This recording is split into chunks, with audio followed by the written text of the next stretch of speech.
Ukrainanyň prezidenti Petro Poroşenko Moldowadaky uly ukrain jemgyýetiniň agzalary bilen duşuşmak üçin Balti şäherine bardy. 20-nji noýabrda ýaşaýjylar ukrainlar iki ýurdun we Ýewropa Birleşiginiň baýdaklaryny galgadyp Poroşenkony garşy aldylar. Şol bir wagtyň özünde Poroşenko ukrain ýazgıçysy Taras Shevchenkonyň madaryna gül destelerini goýdy. Pakistanyň Demirada günwataryndaky Peşawar şäherine ýoluň gyrasyna düşelen bombanyň partladylmagy netijesinde howpsuzlyk gullugynyň 2 ofiseri öldü we başga 2 adam yaralandy.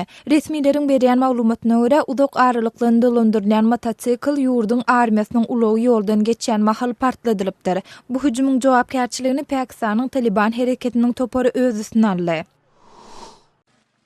Şeýlede Peşawar şäherinde Haýber tire-taýpalar etrabyndan göçürilen ýerli ýaşaýjylar şäheriň çetinde gurlan lagerlere bardylar. Geçen ay Pakistanyň harbalary söwüşçülere garşy täze operasiýalary başlanyp bäri Haýber etrabyndan 100 miňlerçe adam öýünü terk etmäge mejbur boldy. Pakistanyň resmiýetleriniň şeýpde beren maglumatyna görä ýurdun tire-taýpalar regionundan 2 milliona golay adam başga ýere göçürilipdir.